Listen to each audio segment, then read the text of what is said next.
So this is a quick tour of table template version 0.111. Once you've downloaded the repository, you can just open up Table Lab. Let's go through a quick demonstration of what it can do. So first of all, we now support a red table format, .redtbl. That keeps all the data, all the configuration, all the overlays, everything in one place. So we're just going to start a new file here, and now we can just drop in a red block in here that we want to use. So just a standard red block of data, and drop it in there, and it'll create the file for you. We'll save this as a data file. Let's call it work order. We'll save it as a red table file. And the first thing to do is we're going to freeze this top row. That'll be our header. And we're going to add some virtual columns.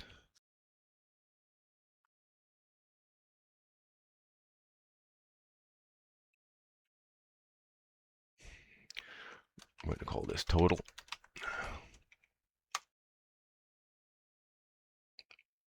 Add another virtual column here. We'll call that action. And you'll notice that I'm putting quotes around the text here. Virtual columns deal with data completely differently than normal data columns. So everything is considered some sort of red code. And so if you put a quote around it, it just becomes a string. I'm going to add a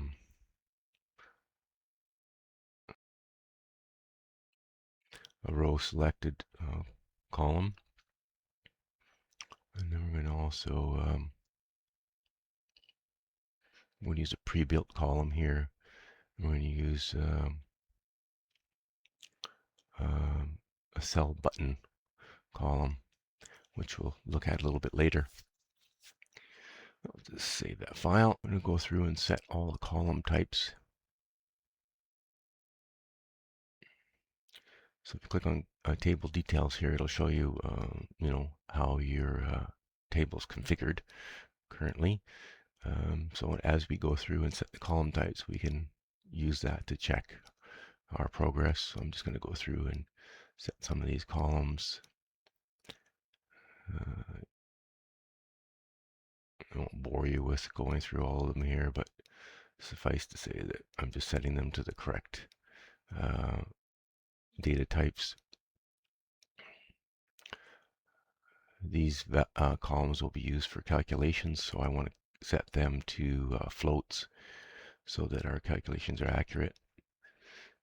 Virtual columns don't need a data type attached to them. This one is going to become a logic, and I'll show later why that would be. Now I've set all the column types, and we can look at the what they're set to here. So this shows us that we have our rows all set correctly. The only ones that don't have a data type attached to them are the virtual columns, which are the red ones.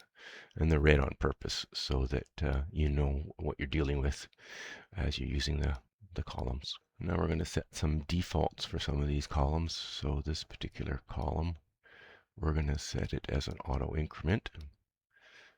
And we're going to set it at to start at 6 because we've already got 5 in there. Our priority, we're going to set as a default for that as a value. And that will be, they'll all start at low priority. This created at column will have a default of a value of now, which is a red function that creates a timestamp for you. Add a row so we can see the effects of those defaults. So here it's added the value 6 in here for us.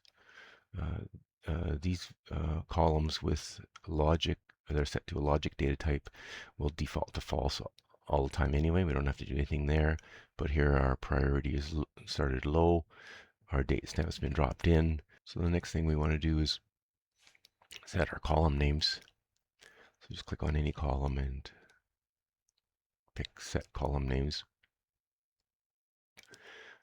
These are column names that we're going to use in the user programmable section of the table.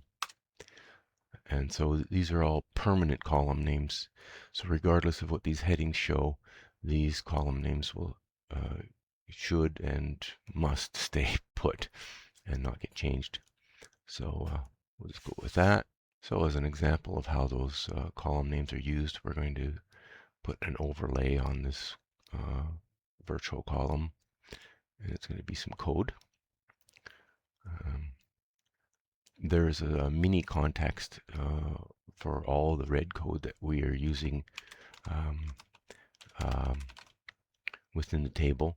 So this cell is part of that context. It refers to the current cell that we're working on. So in this case, we can go like this, and it'll automatically change all these cells to hello. Now, even though it looks like I've done it once here, it iterates through each cell and does what it needs to do. So to show how that works, we can go get cell rate, and now I hit an F5 and it updates whatever's in the rate there.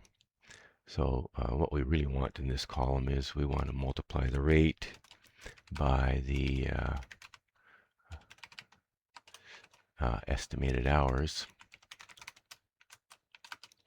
Again, the estimated hours here is a permanent column name that we established earlier. And that looks pretty good, although we'd rather have that as a money. So let's edit that overlay again and change it to valid money. Now, valid, there's lots of toValid functions that have been supplied for the user code. Now it's actually created a money value here, and the toValid functions ensure the data is correct and it doesn't crash your program, basically. Now I'll add some vid overlays onto some of our columns.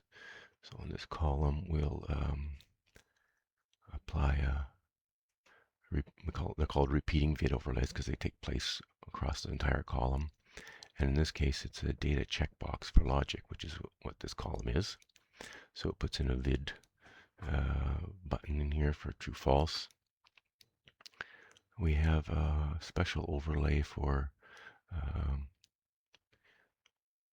scenarios where we have multiple choices we'd like to have, and that's called a data drop list.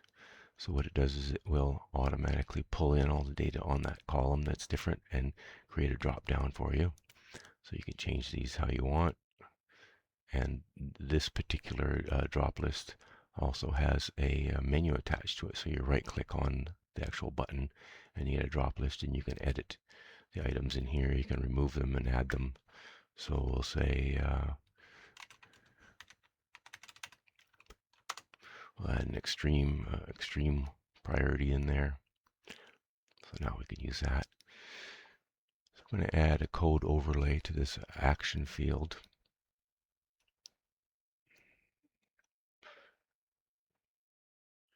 And we have something pre-made here, so I'll just cut and paste it in here. So what it'll do is it'll get the column value on our priority column, and if it's urgent and it's been approved and it's not complete, then we're going to set a value here. So now this one's true. It's been approved. It's urgent, so we know that that's one we need to do some action on right away. If one of these gets moved to urgent, then it moves up the food chain. It shows us it requires action, and once this is completed, we'll set this one to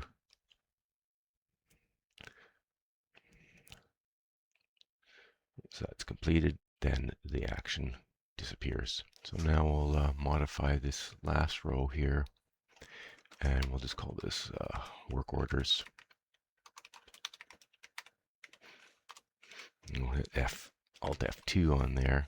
Right now, that's all that it's doing, and this is actually basically full vid code in here, if you're familiar with that. So we're going to change this to something a little more usable for what we want. We're going to create a report of this particular work order. So if we submit the change, it changes the buttons. You'll notice this one is not changed, which is fine. It will once we close this requester out. And what it does is it gets the cell information from the rest of the row, and it'll generate a report for us for each row. And it'll tell us what we need to do on that particular work order. Now we'll just do a little cleanup on how things look here. We can, of course, resize all these columns the way we like them. I'm just going to quickly go through there and do that. One of the things that's new is we have a multi-line editor available to create headings here that will fit into the space a little bit better. And we can also do alignments on these columns.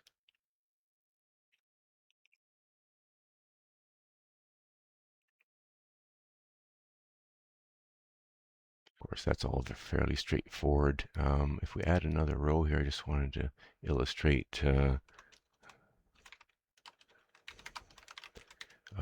any of the, I'm just going to put some bogus information in here.